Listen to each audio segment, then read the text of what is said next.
안전보건팁입니다. 이번 영상에서는 2026년 안전보건관리체계 구축 컨설팅, 이제 사업장 입장에서 볼 때는 왜 대표자 면담을 컨설팅 중에 2번이나 해야 되지? 이렇게 생각하실 수가 있는데 그 이유에 대한 저희 안전보건TV의 생각을 좀 공단이나 노동부 자료를 바탕으로 설명드리도록 하겠습니다. 그래서 올해 2026년에도 안전보건관리체계 구축 컨설팅 수행기관 모집 공고문이 올라왔는데요. 지금 설명드리는 영상은 25년도 12월 30일 기준 수행기관 모집 공고 등 내용을 기준으로 설명드린다는 점 참고하시면 되겠습니다.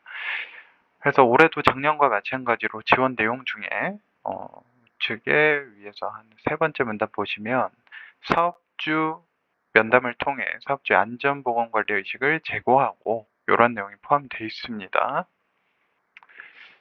그리고 이제 회차 기준으로 가자면 작년에는 기타업 같은 경우는 총 2회, 컨설턴트가 2회 방문할 때 한 번만 대표자 면담을 했으면 됐는데 이번에는 기타업이 3회로 증가하면서 이 중에 2번 대표자 면담을 하도록 되어 있습니다. 그래서 아직 구체적인 과업 내용서나 참여 사업장 모집 공고 이런 거가 나온 건 아니지만 수행기관 모집 공고문을 통해서 26년 본사업 진행을 예상해 볼 수 있겠습니다. 그러면은 왜 2번이나 이렇게 기타업 제조업할 것 없이 대표자 면담을 의무화했는가를 보자면 첫 번째로 책임과 직접 관련된 내용이기 때문이고요. 그리고 2번째는 이제 요 책임에 대한 명확화 이런 것들이 반드시 필요하기 때문입니다.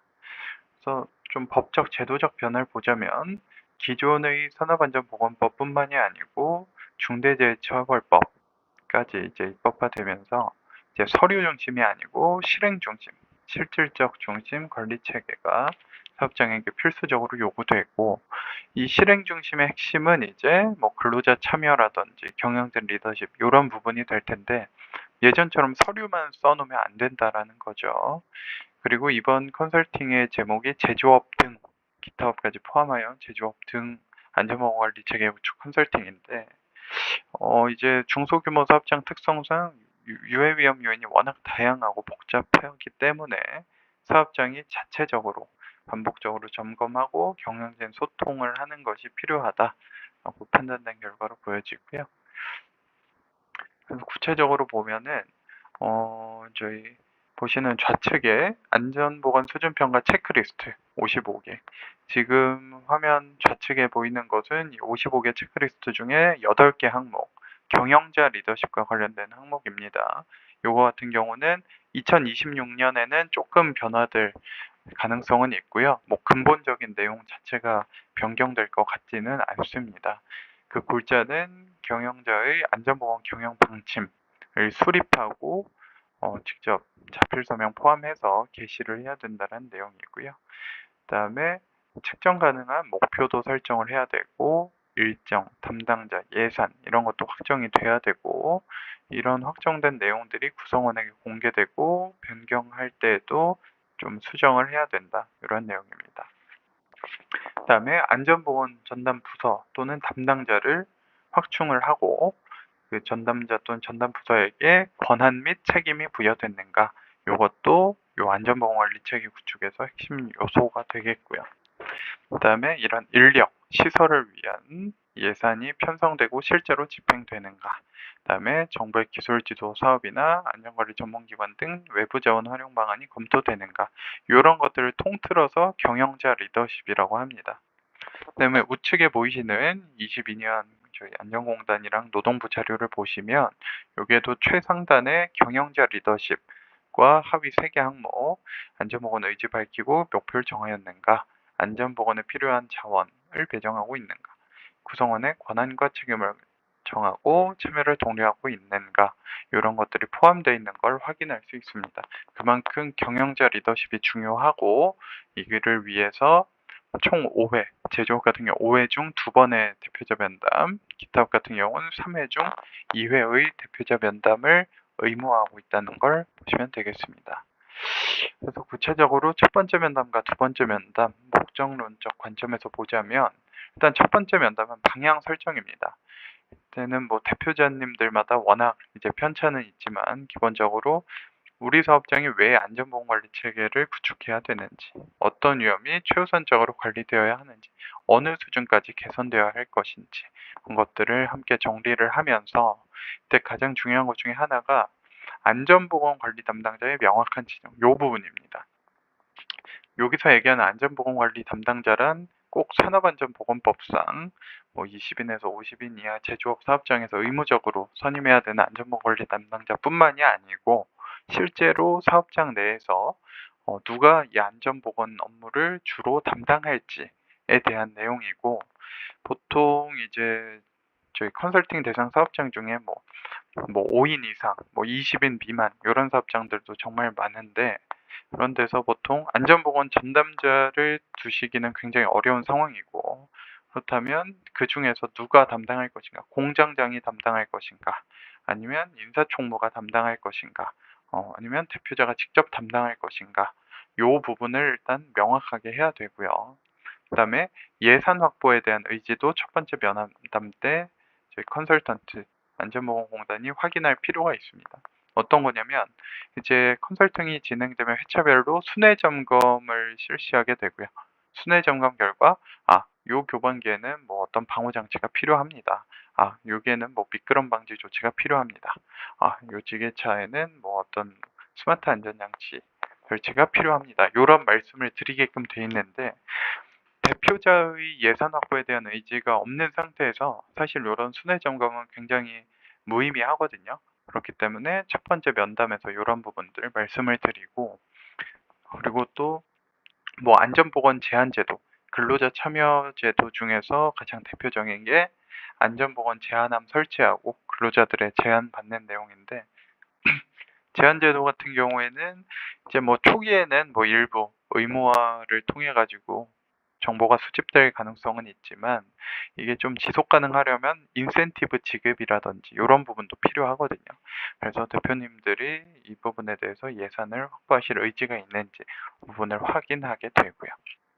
그다음에 두 번째 면담 같은 경우는 사실상 최종 면담이 되겠고, 물론 이제 컨설팅을 대표님이 전부 참석하시는 대표님들도 계시고, 대표님이 뭐 처음부터 끝까지 다 하시는 데들도 계십니다만, 기본적으로 다른 실무자가 전담한다고 볼 땐 요 두 번째 면담이 최종 면담이 되겠죠.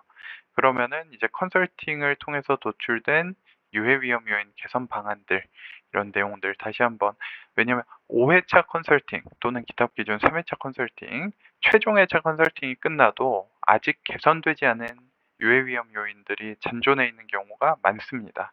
그래서 이거에 필요한 예산이라든지 담당자한테 어떤 것들 지원해 주셔야 되는지, 앞으로 주기적으로 챙기셔야 되는 회의, 뭐 어떤 실시 규정도 최신화하셔야 되고, 이런 부분들을 다시 한번 전반적으로 말씀드리게 되면서 현장 적용과 지속 가능성을 확보하게 됩니다. 이 두 번째 면담을 통해서 대표자의 역할을 재확인하게 됩니다. 이 말인즉슨 안전보건 실무자가 별도로 있다고 하더라도 실무자 혼자 할 수 있는 데는 한계가 있거든요. 실무자에게만 맡겨놓으면 서류 중심, 형식 위주로 안전보건관리 체계가 이렇게 돌아갈 수가 있습니다. 그래서 이 과정에서 대표님께서도 실질적인 역할을 해주셔야 된다는 측면, 그런 것들 말씀드리고요.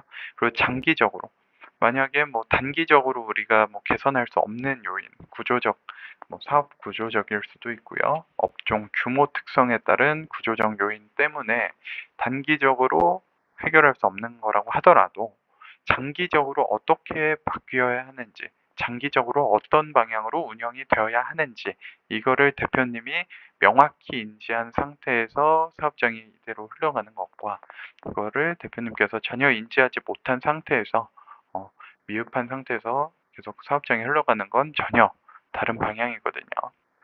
그렇기 때문에 이렇게 두 번째 면담을 실시하게 되는 거고요. 그래서 만약에 대표자 참여, 경영자 리더십이 확충되면 이 두 번의 면담 등을 통해서 어떤 변화가 있는가? 첫 번째로 근로자 참여가 증가합니다. 안전보건 실무자가 아무리 저희 안전보건 이거 TBM, 작업 전 안전점검 회의해야 됩니다. 할 때 안전모 꼭 쓰셔야 됩니다. 아무리 얘기를 해도 대표님이 직접 한마디 하는 거에 비하면 효과가 떨어지겠고요. 그다음에 현장 중심 운영. 저희 중소규모 사업장 대표님들 같은 경우는 그래도 현장 이해도가 높으신 편이기 때문에 어떠한 문제점을 어떻게 해결을 해야 할지에 대한 해답이 안전보건 실무자보다 대표님들이 오히려 빠른 경우들이 있습니다. 그래서 서류 꾸미고 문서 작성하는 게 아니고 실제로 우리 현장의 특성은 대표님들이 가장 잘 아시거든요. 어떻게 실효적으로 예를 들어 TBM 같은 경우를 우리 같은 경우는 어떤 방식으로 언제 어떻게 증빙을 해서 할 수가 있을까 이런 부분들 같이 고민해 주실 수가 있겠고요. 그리고 이제 지속 가능한 체계가 구축이 가능합니다. 대표님이 적극적으로 참여하시는 경우는 안전보건 실무자가 아무리 열심히 한다고 하더라도 안전보건 실무자는 이직을 할 수도 있고요. 그 다음에 보통은 기존 직무랑 병행해서 안전보건 업무도 하는 경우가 있기 때문에 여기에 할애할 수 있는 시간이나 이런 부분들이 한계가 있습니다. 그래서 대표자 참여가 반드시 전제돼야만 이 안전보건관리 체계가 지속 가능한 체계가 될 수 있을 거고요. 그래서 이 대표자 2회 면담은 실효성을 위한 장치이자 시작과 끝의 확인이다. 그래서 이를 통해서 우리 사업장의 실행력을 증명하고 책임 경영을 이룩하면서 종국적으로 중대재해 예방을 할 수가 있겠다라고 말씀드릴 수 있겠습니다. 예, 감사합니다.